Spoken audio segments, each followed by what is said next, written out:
안녕하세요. 인테리어에 대한 이야기를 해주는 채널 홈셀프 가이드입니다. 이번 영상은 저번에 말씀드렸다시피 인테리어 마진에 대한 이야기를 해드리겠습니다. 인테리어 마진을 얘기한다고 하니까 좀 민감한 부분이긴 한데요. 그렇다고 해서 여러분들이 이 업체가 엄청 많이 남기는구나. 이 업체가 엄청나게 돈을 많이 버시는구나. 이렇게 여기라고 하시는 게 아니고요. 그런 게 아니라 여러분들이 인테리어 업계가 어떤 업계인지를 조금 이해를 하시고자 제가 이 부분을 말씀을 드리는 거예요. 이런 마진이 많이 남으니까 내가 좀 더 싸게 엄청 후려치기 단가 엄청나게 싸게 해달라고 해야 되겠다 이런 이상한 생각을 하시거나 좀 비하해서 생각하시는 분들은 이 영상을 안 보셔도 됩니다. 굳이 그런 분들에게 이상한 걸 제공하기 위해서 영상을 찍는 게 아니라 여러분들이 현실적인 부분에서 좀 접근하시라고, 그러니까 상식적인 선에서 이야기를 하고자 하는 내용이니까 말씀을 드리는 거예요. 그리고 이거는 모든 업체가 다 똑같지 않습니다. 늘 얘기하는 거지만 업체마다 마진선이 다르고요. 업체마다 소비자에게 권고하는 내용들이 다르기 때문에 딱 이게 정답이야 이런 식으로 해 라는 게 아니라 이 정도쯤일 것이다 라는 것만 가늠하시면 됩니다. 일단 인테리어는 업체마다 마진 노선을 평균 잡는 거는 대부분 공식화된 건 10%에서 15% 정도로 보고 있습니다. 그러나 공사 금액에 따라 약간 요거는 차이가 납니다. 금액에 따라 달라지겠죠. 그 업체마다 가지고 있는 최소 마진의 라인이 있어요. 우리 업체가 아무리 현장이 어느 정도라도 이 정도는 남아야 된다라는 그 라인이 있거든요. 그리고 공사 기간도 중요해요. 이게 한 달짜리냐, 보름짜리냐, 일주일짜리냐. 또 일주일짜리라도 어떻게 일주일짜리고 한 달짜리고 보름짜리냐에 따라 왔다 갔다 해요. 그렇기 때문에 공사 담당자나 공사를 치는 사람이나 현장 담당자나 진행하는 모든 사람들이 그 부분을 간과 안 하고 공사를 하면 무조건 공사는 까집니다. 실제로 인테리어 하시는 분들 중에 초짜 사장들, 초보 인테리어를 해보시는 분들이 가장 많이 실수하는 것 중에 하나가 뭐냐면 이 마진을 잘못 계산해요. 마진을 잘못 계산하는 이유가 그냥 남는 게 얼마냐라는 걸 먼저 보더라고요. 근데 그렇지 않아요. 견적에는 많은 것이 들어가 있는데 다 무시하고 주고 받고 나 얼마, 약간 무슨 공산품 팔듯이 이렇게 생각하시는 분들이 많더라고요. 물론 이것도 소비자도 마찬가지예요. 소비자도 계속 많이 하는 게 캔콜라 얘기를 많이 하는데, 캔콜라 하나 사듯이 내가 1,000원 주고 캔콜라 받고 영수증 받고 쌤 이러면 내가 800원짜리 팔아서 200원 남기고 1,000원짜리 팔았으니까 이모는 200원, 이렇게 생각하면 200원이 남는 게 맞는데요. 인테리어는 이런 개념이 아니에요. 여러분들이 인테리어 업자들이 인테리어 해주면서 그런 식으로 논리를 정하면 그거는, 그렇게 또 계산을 하시는 인테리어 담당자라면 그건 멍청한 생각이에요. 왜? 인테리어는 공사 끝난 이후부터 발생되는 많은 문제점을 해결하는 요소들이 생겨요. 그러니까 일종의 하자 보증 기간이라는 게 생기고, 또 어떤 문제로 인해서 그 집을 다시 방문하거나 또 뭔가를 해줘야 되는 잡다한 행동들의 비용이 들어가요. 그게 결여돼 있지 않아요. 그런 비용을 따로 청구를 넣으면 인테리어 업자를 다 욕해요. 그리고 어떤 고객님들은 견적서에 이윤을 넣으면 이상하게 보시는 분들 많아요. 아니, 이걸 팔면 됐지. 아니, 이윤을 왜 넣어요? 그리고 공과자비는 왜 넣어요? 라고 물어보시는 분들이 많더라고요. 우리가 아까 말했지만 공산품을 하나 주고 받는, 슈퍼에서 물건 사듯이 그런 내용이면 당연히 그런 부분이 최소화되고 뭐 경쟁을 위해서 뺄 수는 있어요. 그러나 기업의 이유는 거기서 움직여지는 사람들의 모든 행동에 대한 비용, 그리고 회사가 움직이기 위한 비용이고요. 공과자비라는 거는 그 현장 담당자가 그 현장에 신경 쓰기 위해서 밥도 사 먹고 기름도 넣고 뭐 종이도 사며 뭐 갖가지 행동을 하는 돈이에요. 물론 그 돈이 크면 크고 작으면 작을 수 있어요. 그런 부분을 무시하는 경우도 많고요. 마지노선은 그러다 보니까 여러분들이 그런 부분에 대한 오해가 있는 게 되게 많더라고요. 그리고 인테리어 업체가 아까 말씀드렸지만 10에서 15%를 평균 마진으로 생각은 하지만, 물론 이거 아까도 말씀드렸지만 견적 금액에 따라 좀 다릅니다. 근데 이게 이대로 지키고 나머지 돈을 다 쏟아 부어라, 아니에요. 그건 잘못 알고 있는 거예요. 평균은 그렇게 잡는 거고요. 실제로는 20에서 30%까지 가야 돼요. 그래야 차후 관리비가 나와요. 그리고 유지가 돼요. 그러면 다시 한번 이제 원칙적으로 돌아와서, 그러면 동네 업자나 조그만 업자들은 실제로 좀 그렇게 막 기업 이용까지 넣어가면서 하는 업체보다 많이 싼데, 그러면서도 AS도 해주고 막 연락도 잘 되고 좋은 업체인데 무슨 말도 안 되는 얘기냐? 너가 지금 이거 뭐 이렇게 뭐 이런 걸로 막 이 선동하는 거 아니냐? 라고 말하실 수도 있어요. 하지만 여러분들이 말한, 아까 지금 다시 한번 말씀드리지만 진짜 싸고 잘해주면서 경쟁력도 있고 모든 걸 뭐 고객 대응이나 AS라는 건 모든 걸 잘해주는 업체가 진짜 존재하고 있으시면 그 업체를 쓰시면 돼요. 근데 대부분 업체라는 게 금액을 낮추기 위한 회사마다의 그 노하우가 있어요. 뭐 대부분은 또 다른 얘기를 하겠지만 그 노하우가 모든 그때 뭐 다른 내용에도 설명했지만 모든 공정에 다 먹히질 않아요. 그 퍼펙트하게 막 직원들이 뭐 이제 몸빵 한다고 몸을 때워서 뭐 도배도 해주고 뭐 전기도 해주고 뭐 목공도 해주고 뭐 필름도 붙여주고 장판도 깔아주고 뭐 타일도 붙여주고 이러면 뭐 거의 뭐 그냥 한 30% 싸게 해줄 수 있겠죠. 근데 그거는 제가 다시 한번 말씀드리지만 그럴 수가 없어요. 그렇게 된다라는 건 그런 업체가 없다니까요. 근데 자꾸 이상하게 뭐 사진을 보고 뭐 30%에 이 정도 금액으로 이렇게 했다. 그 집 주인 만나서 뒷얘기 다 들어보셨나요? 그럼 그 하신 분한테 연락을 해서 그 업체한테 무조건 해야죠. 그럼 그 업체는 진짜 지금 뭐 대한민국에서 1순위 가는 최고의 인테리어 가성비 갑의 갑, 최고의 최고 1등 하는 업체가 돼 있어야죠. 그렇지 않습니다.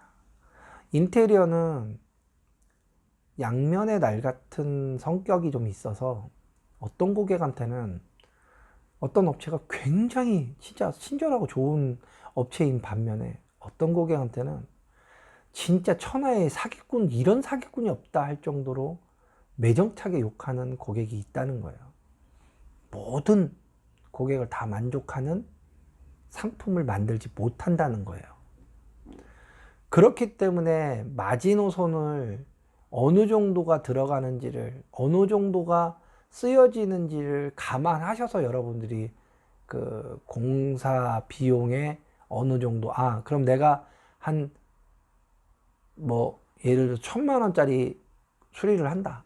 그럼 이분들이 최소 200, 300은 빠지니 받겠구나 라고 생각을 하고 접근을 해야지, 내가 1,000만 원짜리 줬는데 이 새끼들이 100만 원이나 남겨? 라고 얘기를 한다면 이건 답이 없어요. 이러신 분들은 절대로 인테리어 맡기지 마세요. 그리고 거꾸로 이렇게 달려오는 고객은 상대하지 마세요. 이건 진짜 답이 없는 케이스라고 저는 보여요. 왜냐하면은, 그러니까 이런 거죠. 상대방도 먹고 살아야 되는 입장이고, 인테리어를 맡기는 사람은 적은 돈으로 최대 효과를 만들고 싶은 거예요. 그럼 마지노선이 뭐 20%, 30%? 뭐 큰 공사는 사실 그거보다 많이 낮아요. 뭐 10억 원, 20억 원짜리 20억, 30% 하면 뭐 진짜 떼부자 되겠죠. 근데 그런 공사는 없어요, 주택에선. 제가 지금 말씀드리는 건 다 주택공사에 한해서요. 대부분 1억, 2억까지는 가긴 해요. 20, 30% 남으면 엄청 남을 것 같지만 그렇지 않아요. 그런 공사는 또 마지노선이 좀 다가져요. 왜냐하면 고가 제품을 쓰는 대신에 실수나 문제가 생겼을 때 그 보상하거나 재공사하면서 까지는 돈도 만만치 않습니다. 그리고 아까 얘기하다 만 부분인데, 인테리어 공사에서 그 리스크 부분도 한 5% 정도가 들어가요. 이게 무슨 말이냐? 인테리어 하는 사람도 사람이에요. 실수를 합니다. 문제를 못 보거나 업자가 뭐 그날 컨디션이 안 좋아서 실수를 하는 경우가 생겨요. 그럼 업자를 막 다그쳐가지고 그놈한테 다 물어내라고 해야 되는 거 아니냐? 라고 얘기를 하지만, 실상은 일당으로 자재 갖고 오시는 분들한테 책임과 의무까지 다 하라고 한다면 그 업체 일해줄 기술자는 없어요. 결국은 기술자가 일하는 동안 옆에 붙어가지고 꼬치꼬치 캐물어가면서 이거 하지 마라 저거 하지 마라 해야 되는데, 그럴 관리자가 거기 앉아 있으면은 현장 하나 가지고 먹고 살아야 되는데, 아까 말씀드렸다시피 1,000만 원 공사에서 100만 원을 예를 들어 남긴다고 해요. 그러면 1,000만 원에서 100만 원 남겨가지고 한 달 공사를 치면 그 월급은 어떻게 주고 그 회사 유지는 어떻게 하며, 사장님이 뭐 직원들 외에 뭐 차비며 기름이며 밥값이며 가게세며 뭐 그런 거 뭘로 유지하나요? 그래서 업체들이 여러분한테 눈탱이를 씌운다라는 표현을 자꾸 쓰는 업자들이 눈탱이를 씌우는 게 아니에요. 적정 마진을 생각하고 하는 거고요. 진짜 눈탱이 씌우는 사람들은 받을 거 다 받으면서 진짜 뭐라 그러지? 얍삽하게 공사하고 받을 거 다 받으면서 막 그 뭐라고 그래야 되나? 진짜 제가 그때 영상이지만 양아치 짓 하는 그런 부류의 사람들을 얘기하는 거지, 일반적인 인테리어 업자는 대다수 분들은 정말 돈 주어진 조건대로 하는 거예요. 근데 여러분들이 막 깎고 뭐 DC 해달라 뭐 해달라 서비스 해달라 뭐 엄청 남는 줄 알아요. 인테리어는 자기가 다 만들잖아요. 기술자를 써야 되고 좋은 자재상에게 돈을 주고 좋은 자재를 받아와야 되기 때문에, 그런 부분에서 더 싸고 더 싸고 더 싸고 더 싸고 더 싼데 덤핑에 뭐 이런 걸 찾을 수는 있으나, 아까도 말했지만 그게 옆집에 있으면 얼마나 좋겠어요. 나도 경쟁력 좋아지고. 근데 그렇지 않아요. 오히려 더 멀어서 저기 배송비가 더 들고, 저 싼 업자 썼는데 실력이 딸리거나 뭐 공기를 늘려가지고 그냥 그 다음날 해야 할 공사를 못하게 만들거나, 이런 진짜 어처구니 없는 변수들을 만드는 뭐 일종의 뭐 핵폭탄 같은 행위들을 하거나 그런 악조건을 만드는 것 뿐이에요. 그래서 여러분들이 마지노선을 그 정도 된다라고 생각을 하고 내가 공사 금액을 주는 돈의 20%, 뭐 20%, 30% 이거 회사마다 다르니까 그렇게 된다고 하고 나머지 가지고 공사를 한다고 개념을 잡으셔야 돼요. 그러니까 여러분들이 그러면 이제 이렇게 또 설명을 해 드릴게요. 그 금액이 내가 이제 하고 싶은 거 많아. 근데 금액은 별로 없어. 근데 이런 걸 다 해줄 업자를 찾아보고 싶은 거야. 근데 그런 거 없다라고 하니까 그럼 포기해야 되나? 아, 그러면 뭐 울며 겨자 먹기로 뭐 어떻게 해야 되지? 망설이시는 분들 있을 수 있어요. 이거 되게 간단해요.